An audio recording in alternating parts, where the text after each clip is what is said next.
Hi guys, welcome to today's episode of Introspect with me, Sharon Mwangi. Karibuni sana. If you're new here, welcome. Karibu sana. So, we're just going to start with the kawaida past 2 questions of the day. How have I been this past week? I've been good. I just celebrated my birthday, so it's been a good week. Yeah, it's been a good week. What am I grateful for? I am grateful for another year.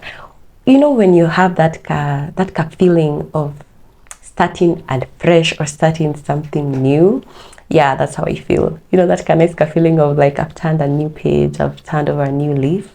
Yeah, that's how I'm feeling. So let's get into today's video. So to be honest, I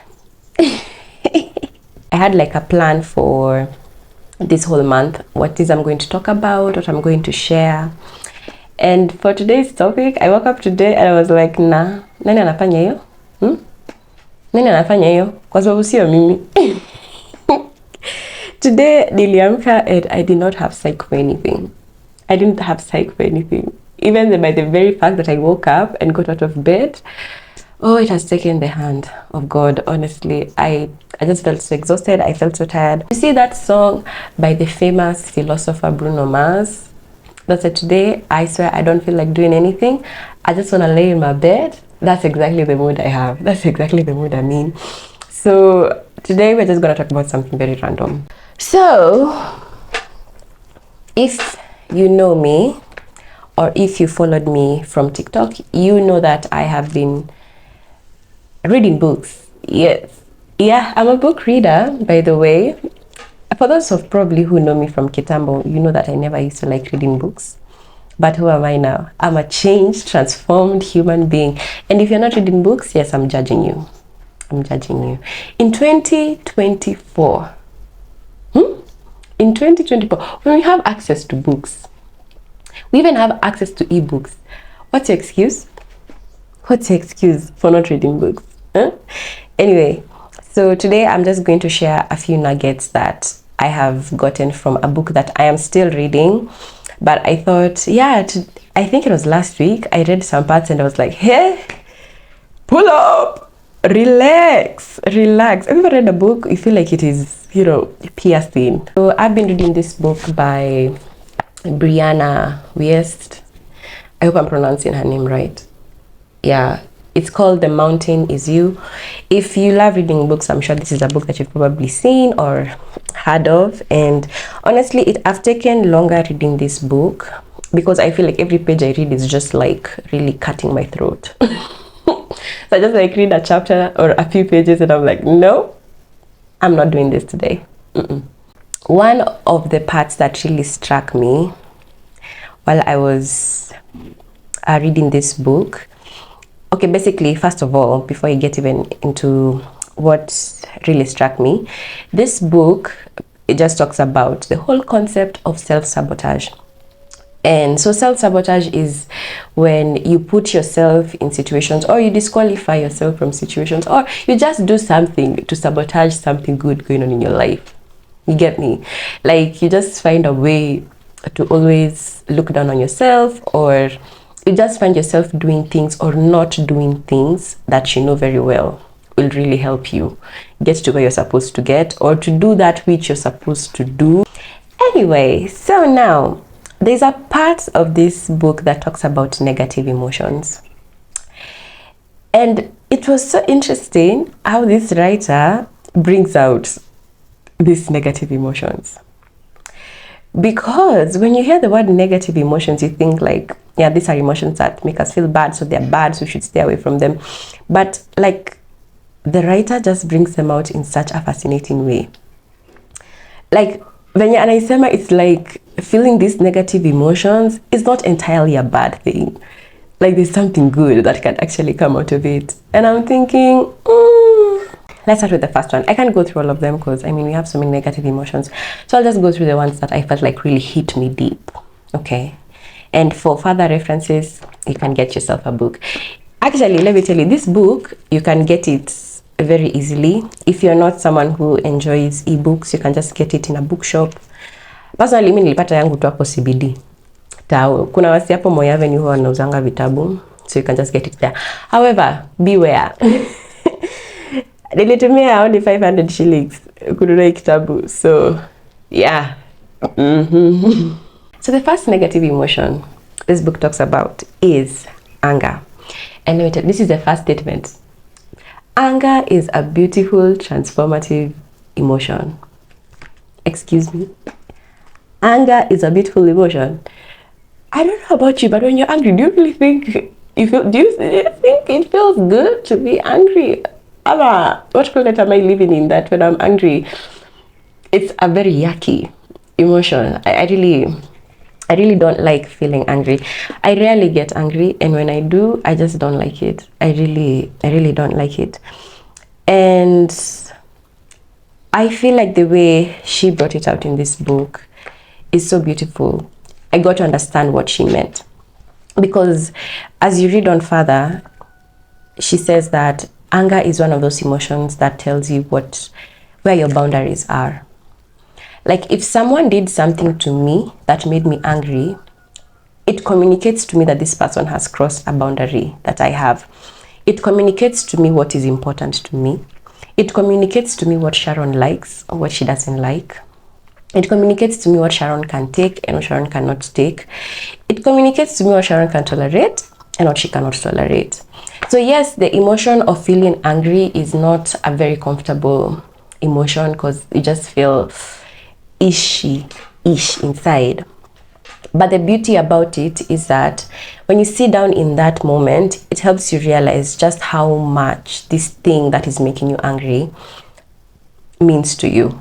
I am learning that when I feel angry, I should just take the time to first of all, sit in that. And it is an indication to me that this is a boundary that I have. This is something that in future, I need to communicate to others that this is a boundary that I have. And if you cross this boundary, then you're going to have a problem, sir. You're going to have a problem, ma'am. Okay?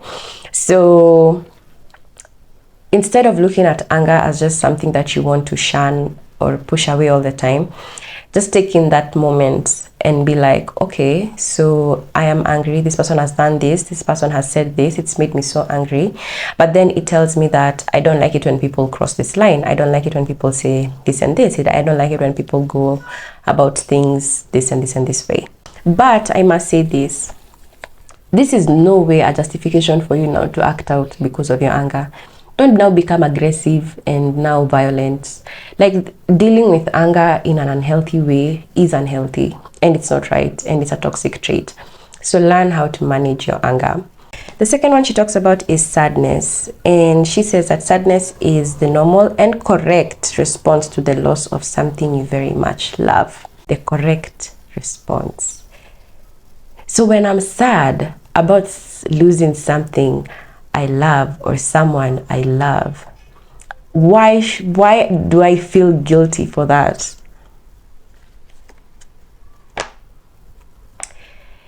Because that is the correct response.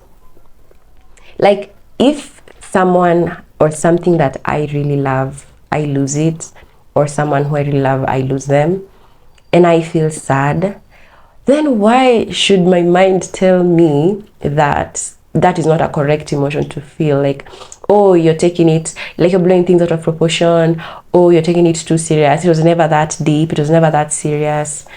That's such a big lie. You know, actually, it would be something that is so crazy if I lose someone or something that really matters to me and I don't feel sad. And I'm happy about it. Now that communicates something else completely different. But I have come to understand that sadness is the correct response to losing something and losing someone important. So the next time you lose a job, the next time you lose a friend, the next time you lose a girlfriend, a boyfriend, the next time you lose something very valuable to you and you feel sad about it and you have to take a few days or weeks to get over it. Don't let anyone make you feel like you're being, whatever you're doing is out of this world. For sure, do not use that as an opportunity now to sit in the mess and just be there and stay there forever. Of course, it has to get to a point where you have to pick yourself up and move forward. But at the end of the day, understand that feeling sad is the normal reaction. Just be kind to yourself the next time you feel sad. It's okay to cry over him. Okay, honey? It's okay to cry over him. It's okay that he left and you feel sad. You lost someone who was important to you. So it's okay to feel sad. But once we have cried, what do? We pick ourselves up and we move forward. Thank you. The other one is what we call embarrassment. Embarrassment is what we feel when we know we did not behave in a way that we are proud of. You know those times when you're just in bed, just before you sleep, and all these thoughts are going through your mind. Then you remember that one time you said that one thing, or you did that one thing. And let me tell you, I do not take embarrassment well. Let me tell you, I will replay that scenario in my head over and over and over and over again. I'll keep replaying it in my mind. Oh my God. And I'll try to come up with like possible scenarios of what I would have done differently. Oh, yeah. Like, quick story time. Like, juicy too. I was somewhere and I bumped into someone. You see, like those people who you see around a lot, but you never thought that they actually know you. So this person saw me, it's like, "Hi, Sharon." I'm like, "Hi, how are you?" Like, "Yeah, we know each other, but I don't know your name, And then as you're saying hi, she's like, oh, by the way, like she wanted something from me, so she said I should contact her. So I said, okay, yeah, take my, just give me your number. So I'm in the process of like writing her number, and then it didn't hit me that I have to like save her number with her name, but I didn't know her name, and we had already gone so far with the conversation, so it would be weird for me now to start asking for her name. So guess what I did? I just saved her number as a random name, the name of the place where we met. And I think now when I was like saving her number, before I put like my phone back in my pocket, she saw it. She saw it, guys. She saw it. She saw that I had not saved her name. She saw that I had saved her as the name of the place we met. Oh my God. I don't even think I want to see her again. I don't even know how I'm going to recollect myself. Like this whole week, that's all I've been thinking about. I've been trying to look for strategies on how I can get her name. Like, it's so embarrassing. But I like what the writer says about embarrassment, because anasema that it gets to a point where when you're confident in yourself and you're confident that you did the best that you could in a particular situation, you stop feeling embarrassed all the time. Like even the small little things, you stop feeling embarrassed all the time. Like you find yourself extending kindness to yourself when you're more confident in yourself and in your decisions, knowing that you did the best that you could in that situation. So I'm trying my very best to look into myself and be like, yeah, you did the best that you could in that situation. You assess the situation, Sharon, and you saw that asking her name at this point would probably make things a bit weird and awkward. So what are we gonna do? We're just gonna save her name as the name of the place you met, okay? And that's the best you could do at that moment. You are under a lot of social pressure, and it's fine. You did the best that you could in that time and in that moment.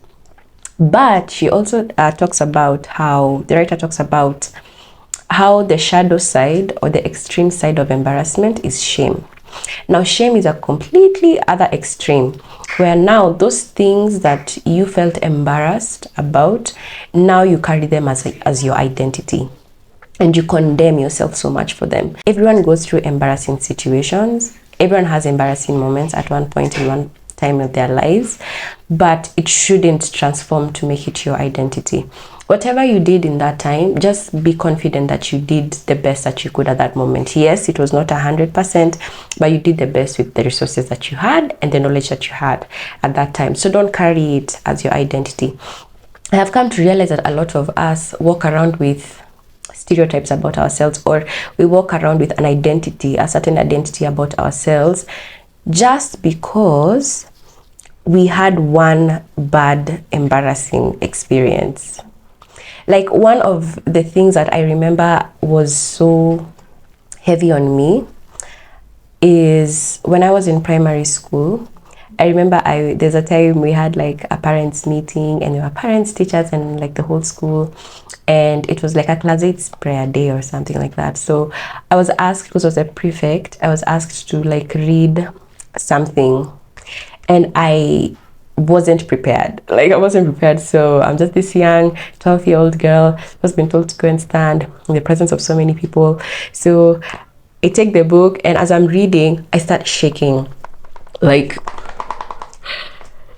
you know, ni zile paper zenye hauwezi ficha ukitetemeka, and my voice was shaky, and it was so embarrassing because I remember after that situation, some of my classmates came and made fun of me of how I was just shaking, and it was a mess. And I remember from that day henceforth, I started saying that I'm not good with public speaking. It became my identity. It became something that I was shameful about. It became something that I carried as my identity, saying that I'm not eloquent, saying that I am not confident, I can't stand in front of crowds. So even now as an adult, anytime I do public speaking and someone comes and tells me, oh wow, you're so eloquent, wow, where did you get your confidence, how did you learn how to be that confident and all that, I'm like, me confident? Me, no, stop it, I'm very shy, I'm very timid, you know, no, stop it. But the truth is, because of that situation that happened a while back, I have to fight even up till today to not shame myself for what happened at that time. It was an embarrassing situation, but I took it too far and I made it my identity. So whatever it is that you find yourself going through that makes you feel embarrassed for that moment, be kind to yourself. Extend kindness and extend grace to yourself and be like, you know what? It's actually not that serious. I did the best I could in that situation, and that's fine. I'll do better next time. So don't take something that you're embarrassed about, condemn yourself for it, shame yourself for it, and make it your identity. You're better than that. The last one I'm going to talk about is jealousy. And she says, jealousy is a cover-up emotion. It presents as anger and judgment.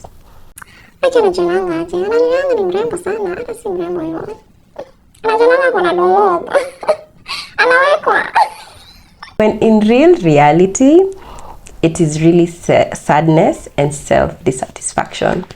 Anyone who's feeling jealous, they might try to cover it up with, you know, like the judgment part, or giving you backhanded compliments, you know, and stuff like that. But the truth is, it's because they have a level of self-dissatisfaction. They're not self-content with where they are. The only way you will be jealous of someone is if you yourself are judging yourself on that very same standard that you're judging that person. It is very hard for people who are content in themselves. It's very hard for people who are self-confident. It's very hard for people who already are just happy with where they are to feel jealous of other people. So I could go on and on talking about all these negative emotions, but there's so many, we cannot be able to exhaust all of them. So my advice is just go get the book. Go get the book and just read it. So the introspection question for the day is, what is that negative emotion that I struggle with a lot? What is that negative emotion that you find it hard to like keep away from? Like, you always find yourself angry or resentful or jealous or embarrassed or shameful, whatever it is. What is that one negative emotion that you find yourself experiencing a lot? And lastly, what can I do to make sure that this emotion does not become my identity? Yeah, that's all for today. I'll see you in the next video, guys. Remember to like, to share, to subscribe, and I'll see you next time. Bye.